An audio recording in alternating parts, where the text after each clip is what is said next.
1년 전 과학기술, 정보통신기술, 방송 분야 등이 합쳐져 미래창조과학부가 탄생했다. 그동안 미래창조과학부는 창조경제를 주도하는 핵심 부처로 출범해 1년 동안 다양한 정책을 쏟아내며 창조경제 기반 조성에 앞장서왔다. 작년 한 해에는 창조경제 기반을 구축하고 청사진을 마련하는 한 해였습니다. 전반적으로 그 창업 생태계를 조성하는 초석을 다졌다, 이렇게 감히 말씀드리고 싶습니다. 지난 1년 창조경제 사령탑이었던 미래창조과학부. 앞으로 성과와 계획은 무엇인지 미래창조과학부 이상목 차관을 만나본다.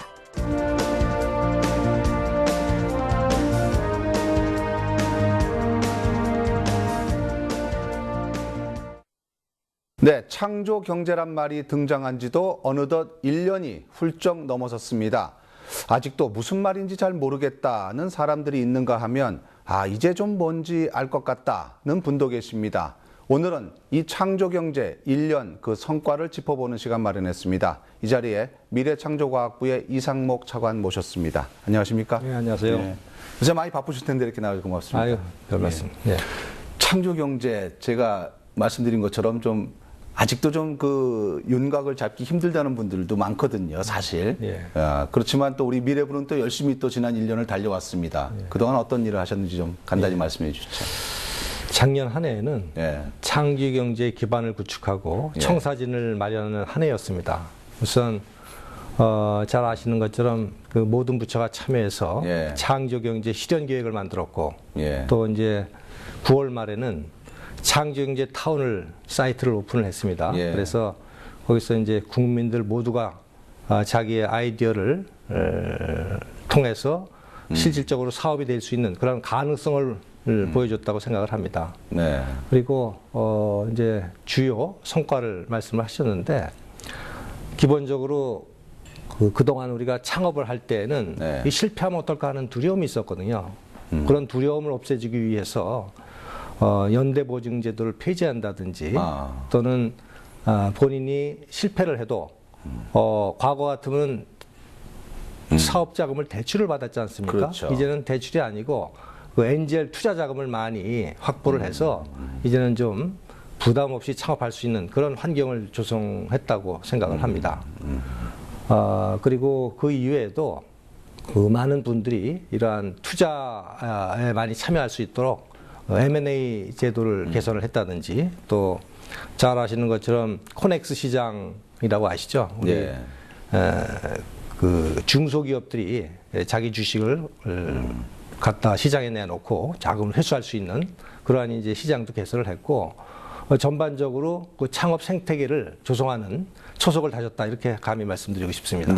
뭐 지금 말씀하신 것들이 이제 1년이란 어떻게 보면 굉장히 짧은 기간 동안에 어떤 큰 성과를 내기는 좀 힘들겠지만 말씀하신 것처럼 그런 앞으로의 그런 성과를 내기 위한 이제 초석을, 청사진을 이제 여는 한 해였지 않습니까?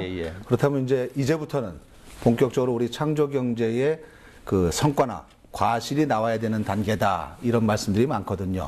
자, 우선 창조경제가 어떤 건지 좀 이 자리에서 좀 쉽게 설명해 주시죠. 창조경제는 이제 간단히 말씀드리면은 개인의 상상력과 창의력을 이런 과학기술과 ICT에 접목을 해서 새로운 부가가치를 창출하고 또 새로운 산업을 만드는 일자리를 창출하는 그러한 것이다, 이렇게 쉽게 좀 설명을 좀 해봤습니다. 물론 이제 이 창조경제라는 게 우리나라처럼 이렇게 자원이 없는 나라에서 지금 말씀하신 것처럼 어떤 상상력, 창의력, 아이디어가 새로운 부가가치를 만드는 그런 개념이라고는 알고는 있는데 실제로 이렇게 피부에 와닿는 그런 느낌은 좀 없거든요. 왜 그렇죠?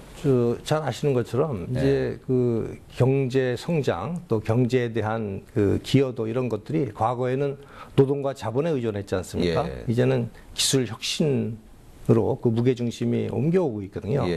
특히 이제 창조 경제는 이러한 과학 기술과 ICT를 모든 산업하고 이제 접목을 시키고, 그리고 또 농업이라든가 환경, 또 우리 국방은 물론이고 모든 분야의 그 부가가치를 높이고 또 그 산업의 경쟁력을 높일 수 있는 그런 거라고 생각을 합니다. 자, 이러한 창조 경제의 실천을 위해서 미래부는 어떤 역할을 하는지 하나하나 좀 얘기 좀 해주시죠. 예. 창조 경제는 미래부 혼자의 힘만으로는 될 수가 없습니다. 그렇죠. 정부 내 각 부처의 협조가 있어야 되겠고 또 무엇보다도 민간 중심으로 창조 경제가 추진이 돼야 성공할 수가 있다. 그래서 정부는 그 창조 경제와 관련된 법과 제도 이런 것들을 정비를 하고 기업이 이제 투자를 확대한다든지 또 새로운 제품을 만든다든지 하는 그런 쪽에 주력할 수 있도록 하는 것이 그 민간의 역할이다 생각을 합니다. 그리고 기본적으로 이제 미래부는 정부 내에서 이러한 창조 경제가 잘 될 수 있는 여러 가지 정책들이 법들이 나올 거 아닙니까? 이러한 부분들을 창조 경제의 포커싱이 될 수 있도록 이런 조정자의 역할을 좀 수행을 해야 된다고 보고 있고요. 네.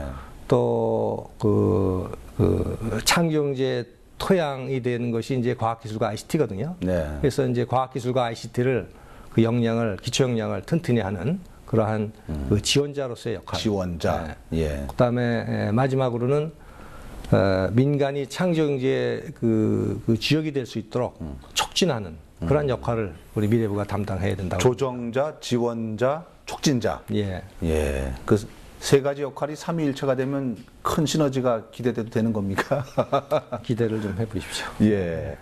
지금 아까 말씀하실 때 그 요즘 그 창조 경제 타운, 이 타운이 뭐 그런 일단 어떤 그 마을은 아니고요. 그 인터넷상에 우리나라 사람들 일반인들의 그 아이디어가 모이는 하나의 그 장이 만들어진 거 아니겠습니까? 예. 실질적으로 이제 1년 넘어서면서 거기서 성공하는 사례들이 하나둘씩 늘고 있다고 하는데 창조경제타운이 지금 많이 활성화되고 있나요? 어떻습니까? 창조경제타운이 오픈한 지 한 7개월 됐거든요. 네. 한 6천여 건의 아이디어가 접수가 됐습니다. 그 중에서 한 10% 정도인 한 500여 건이 나름대로의 사업성과 또 지식자산으로서의 가치가 있는 그런 아이디어로 판명이 됐고 그 중에서 한 4, 50건은 저희가 그 특허 등록을 지원을 해드렸습니다. 그리고 그 중에서 한 10건 정도는 투자를 받아서 창업을 하거나 또는 기술 이전이 됐거나 하는 그런 사례가 나왔습니다. 그래서 이제 초반이긴 하지만은 앞으로 점점 더 이런 국민의 아이디어가 창업이나 사업으로 연결되는 그러한 그 경우가 많이 나오리라고 생각을 합니다. 또 요즘 많이 나오는 게 이 창조 그 비타민 프로젝트. 예. 예. 이건 뭐 말만 들어도 조금 힘이 나는 것 같습니다만 어떤 내용인지 좀 소개해 주시죠. 그 비타민이 그 우리 그 몸에 꼭 필요한 영양소로서 우리 몸의 건강과 활력을 지켜주는 것처럼 과학기술과 ICT를 우리의 그 전통산업 또 농수산 분야, 의료 분야, 각종 분야에 접목을 시켜서 그 부가가치를 높이고 또 그 사회 문제를 해결할 수 있는 그러한 것이 바로 비타민 프로젝트가 아닌가 생각을 합니다. 네. 실질적으로 그 비타민 프로젝트를 통해서 어떤 성과들도 가시화되고 있는 게 있나요? 작년에 저희가 시범 사업으로 한 10몇 가지의 그 비타민 프로젝트를 수행을 했는데 몇 가지를 소개를 드리면은 택시 안심 귀가 서비스라는 애플리케이션인데 그 핸드폰에 이제 우리가 애플리케이션을 장착을 하지 않습니까? 그러면은 택시를 타고 핸드폰을 그 단말기에다 대면은 자기가 탄 택시의 소속과 그다음에 자기가 이동하고 있는 위치가 집 안으로 실시간으로 전달됨으로써 안심하고 귀가할 수 있는 그런 서비스가 되겠고요. 네. 그리고 이제 금년에는 좀 이 비타민 프로젝트를 좀 확대를 해서 한 1,000억 정도를 투입을 하려고 합니다. 그래서 이제 각 부처하고 협의를 해서 국민 생활에 불편을 초래한다든지 또는 경제적 파급 효과가 큰 그러한 그 프로젝트들을 지금 이제 추진을 하고 있는데 몇 가지 소개드리면은 그 우리 어민들이 해파리 때문에 어업에 많은 지장을 받고 있는 사례가 있거든요. 그래서 그 해파리를 퇴치하는 로봇이라든가 또는 우리 농민들이 그 농업 재해로부터 항상 그 여름에 그 태풍이 온다든지 그 폭우가 온다든지 하면 많은 마음고생도 크고 고생을 하시는데 그런 것들을 미리 예측하고 대응할 수 있는 그런 기술을 개발한다든가 또는 건축물이나 구조물의 그 이력 관리를 해서 미리 건물의 안전 진단을 한다든지 사전에 예방할 수 있는 그런 기술들을 그런 사업들을 좀 추진을 하고 있습니다. 그래서 이런 것들이 사회 문제 해결도 되고 또 일자리 창출도 되는 그러한 프로젝트라고 생각을 합니다. 지난해 11월 미래창조과학부가 창조 비타민 프로젝트 추진 계획을 발표했다. 창조 비타민 프로젝트는 과학기술과 ICT를 기존 산업과 사회 이슈에 접목해 부가가치를 창출하고 국민 편익을 높이기 위한 정책이다. 각 부처가 협력을 통해 진행되는 과제는 모두 23개. 미래창조과학부는 기술 자문 등을 지속적으로 지원하고 주관 부처들은 개별 사업을 진행시키며 성과 도출 및 확산에 주력하게 된다. 우리나라에 다양한 문화재가 있는데 이러한 문화재를 IT 기술과 접목해서 잘 홍보하고 설명할 수 있는 그런 프로젝트가 진행되고 있습니다.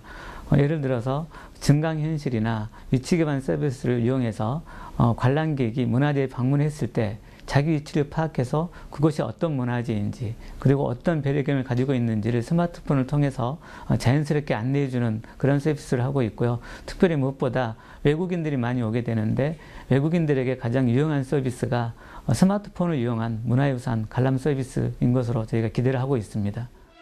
창조 비타민 프로젝트는 보건의료, 문화관광, 재난안전, 교육학습 등 7대 분야로 세분해 추진된다. 각 부처의 현안 사업에 전문적 지원을 통해 앞으로는 더욱 다양한 프로젝트를 발굴 시행할 방침이다. 창조경제 비타민 프로젝트는 저희가 2013년도에 시작을 했는데 그때 15개 과제를 선정해서 추진을 하고 있고요. 올해 2014년도 과제는 현재 23개 과제를 1차로 선별한 바가 있습니다.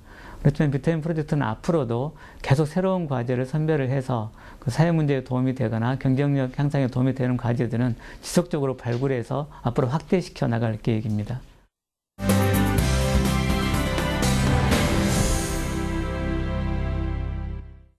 R&D 이른바 그 연구개발 분야에 대한 투자하는 그 비중이 그 선진국에는 물론 못 미치는 부분도 있지만 굉장히 그래도 적극적으로 하는 나라 아니겠습니까? 예. 근데 이제 이른바 이 선택과 집중 전략이 필요한데 지금 말씀하신 그런 어떤 새로운 기술을 개발하기 위해서도 모든 분야에다 다 이렇게 씨를 뿌릴 수는 없는 것이고요. 예. 투자의 방향이 명확해야 될 것 같다는 얘기들이 있는데 어떻습니까? 과학기술이 우리 창조경제의 핵심이거든요. 그렇죠. 그러니까 우선 그 과학기술과 ICT의 기초 체력을 좀 보강을 하려고 합니다.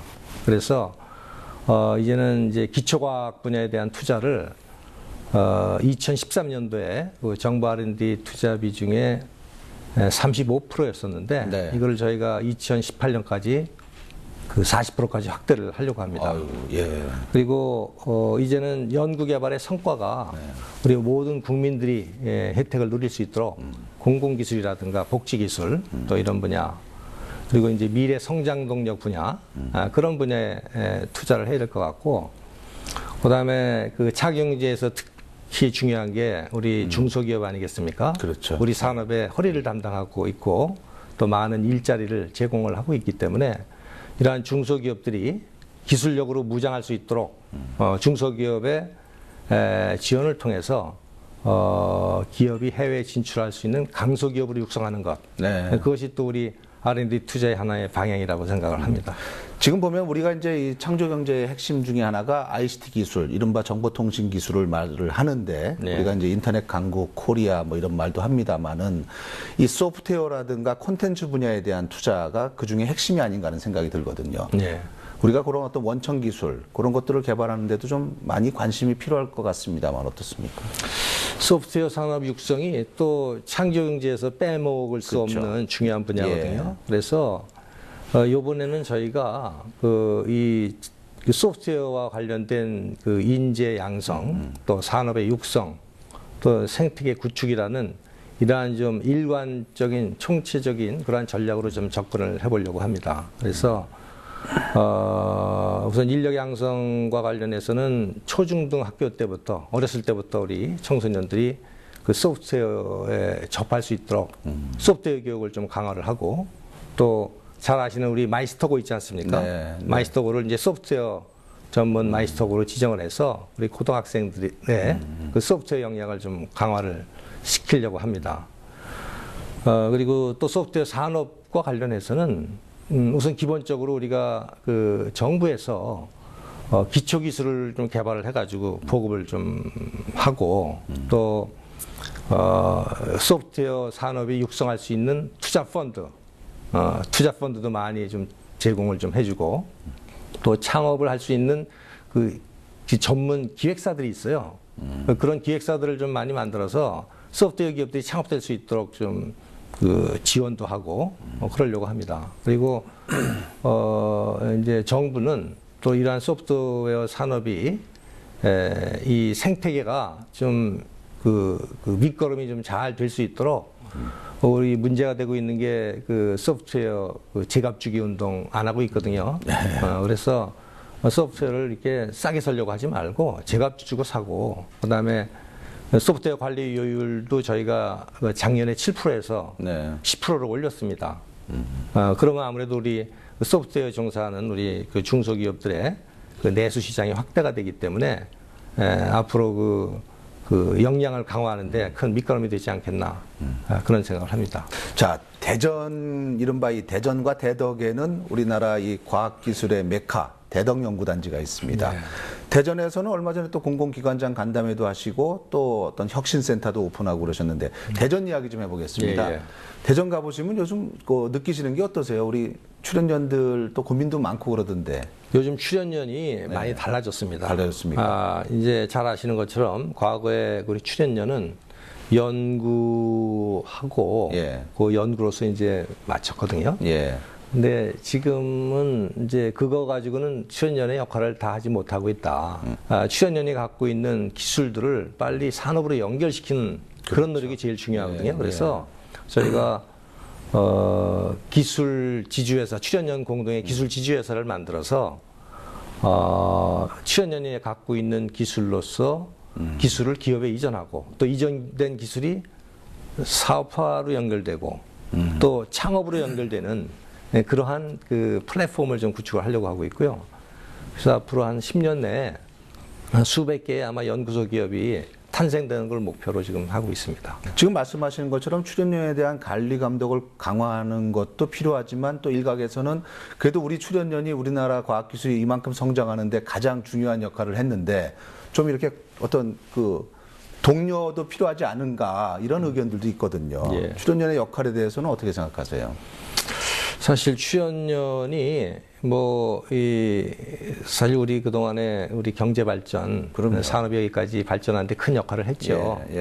근데 지금 이제 주변 환경이 변하고 또 창조 경제 패러다임 속에서 새로운 역할이 기대가 됩니다. 그래서 우선 먼저 이제 출연연의 그 사기 진작 문제부터 말씀을 드릴게요. 출연연이 가장 문제가 됐던 것이 이제 비정규직의 문제라든가 또는 안정적인 연구비, 그러니까 PBS 제도로 인해서 과제 따기 바쁘다 보니까 제대로 좀 깊은 심도 있는 연구를 못했거든요. 그래서 그런 이제 PBS 제도 개선 문제, 또 우리 과학기술인들이 연금이 없습니다. 그래서 과학기술인 연금을 저희가 이제 공제회를 통해서 그 제도를 만들었는데 그 사학연금에 비해서 한 80% 수준까지밖에 안 돼요. 그래서 연구원들이 좀 노후에도 노후 걱정 없이 좀 연구에 매진할 수 있도록 그 연금도 좀 지원을 확충하려고 합니다. 그래서 궁극적으로는 이제 출연연들이 그 좋은 성과를 내서 우리 산업의 경쟁력을 강화시키는 그러한 역할에 충실할 수 있도록 좀 그 사기 진작이라든가 지원책을 일관되게 좀 추진을 하려고 합니다. 그러면서 이 대전에 설치된 창조혁신경제센터도 아주 중요한 역할을 하겠네요. 그 창조경제혁신센터는 잘 아시는 것처럼 이제 지난해에는 우리가 중앙에서 창조경제에 이제 기반을 구축했지 않습니까? 그렇죠. 이제는 지방으로 확산을 해야죠. 그래서 저희가 지방에 17개 이제 지방자치단체가 있으니까, 광역지자체가 있으니까 거기에다가 창조경제혁신센터를 설치를 하려고 합니다. 이 출연연을 비롯해서 연구소에서 나온 연구 성과가 결국 이렇게 돈이 되려면 네. 그것이 제대로 상품화로 가기 위한 그런 단계에 대한 지원 같은 것이 꼭 필요하지 않습니까? 거기에 대해서 우리 미래부가 아주 중요한 역할을 해야 된다고 생각하는데 어떻습니까? 아주 디테일한 문제거든요. 이게 무슨 얘기냐면은 과거에 그러면 출연연구소가 왜 연구 성과를 사업으로 연결시키지 못했냐 그 의문이 있을 거 아니에요. 과거에는 왜 못했는지. 그렇죠. 연구 성과는 계속 나왔는데. 그게 이제 중간에 데스밸리라는 게 있습니다. 그래서 연구 성과가 기업화가 되기 위해서는 중간 거쳐야 될 그 단계가 있는데, 단계가 있는데 바로 그게 연구 성과가 나왔다고 그게 바로 그 사업화가 안 됩니다. 그 중간 단계에 사업화를 위한 추가적인 그 R&D라든가 이런 부분이 있어야 돼요. 그다음에 그것이 된다 하더라도 이것이 자금이 있어야 뭐 시제품도 만들고 할 거 아닙니까? 그러니까 아까 말씀드린 대로 창업 생태계 구축이라는 게 투자, 그러니까 대출보다는 이용자나 이런 것보다는 투자 자금, 엔젤 펀드를 우리가 많이 좀 만들고 또 법 제도를 통해서 조세 제도라든가 금융 제도를 통해서 많은 사람들이 이 창업에 투자할 수 있는 그런 것들을 좀 정부에서 지원책을 만드는 그것이 이제 중요하다고 봅니다. 근데 제가 이 과학기술계를 20년 동안 취재하고 있습니다만 매번 정권마다 그런 지금 말씀하신 연구 성과가 어떤 시제품이나 상용화로 이어지게끔 노력을 하겠습니다. 우리 정부는 이런 것을 준비했습니다라고 해서 없었던 건 아니거든요. 그럼 그 정책들과 지금 미래부의 정책은 어떤 차이가 있을까요? 그 얘기를 들어보면요. 기술이 이제 기업으로 이전된다 하더라도 그 기술을 개발했던 연구원이 적극적으로 참여해서 이것이 사업화까지 연결될 수 있도록 뒷마무리를 다 담당을 해줘야 되는데 과거에 그게 잘 안 됐습니다. 왜냐하면 출연연의 기능이 그 연구 성과까지였고 그 이후 단계는 이제 잘 아시는 것처럼 이제 뭐 부처가 옛날에 이제 직영부였죠. 지식경제부 다른 부처에서 담당하고 하다 보니까 뭐 그런 이제 부처 협력이라든가 또는 연구 성과를 지원했는데 왜 또 추가적인 또 R&D가 필요하냐, 중복의 문제가 아니냐 이런 이제 잘못된 오해도 있었고 이제 그런 부분들이 요번 이제 그 출연연이 기술 사업화의 플랫폼을 구축하는 차원에서 그걸 일관된 체제로 지원을 할 수 있게 됐다고 생각을 합니다. 지금 말씀하신 그런 것들이 잘 이루어져서 우리 창조 경제가 잘 발전을 해야 될 텐데 끝으로 우리 창조 경제 앞으로 어떻게 추진해 나갈 계획이신지 목표와 계획을 말씀해 주십시오. 금년은 창조 경제 확산과 또 성과 창출의 원년으로 하려고 합니다. 그래서 연말까지 국민들이 체감할 수 있는 그런 가시적인 성과를 보이도록 노력을 좀 하겠습니다. 그래서 우선 그 단기적으로는 아까 말씀드린 창조경제 타운을 전국에 17개 지자체별로 좀 설치를 해서 창조경제 확산을 좀 꾀해보고 또 인터넷이라든가 빅데이터라든가 또 첨단 과학기술 분야의 신산업을 좀 육성을 좀 해보겠습니다. 그리고 출연연이 우리 중소기업을 지원하는 R&D 전진기지로서의 역할을 수행하게 한다든지 또 공대가 산업계가 필요로 하는 인재를 공급할 수 있도록 그 공대 혁신 방안도 금년에 좀 수립을 좀 하겠습니다. 그리고 장기적으로는 무엇보다도 중요한 게 가장 기본이 되는 과학기술과 ICT의 그 기본 역량을 강화하는 것이거든요. 장기적인 투자 계속 해야 되겠고, 그다음에 이제 무엇보다 중요한 게 우리 창의적인 인재 양성입니다.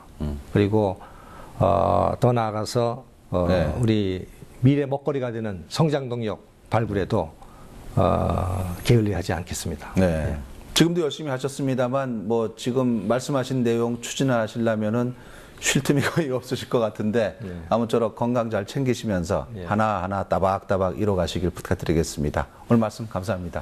감사합니다.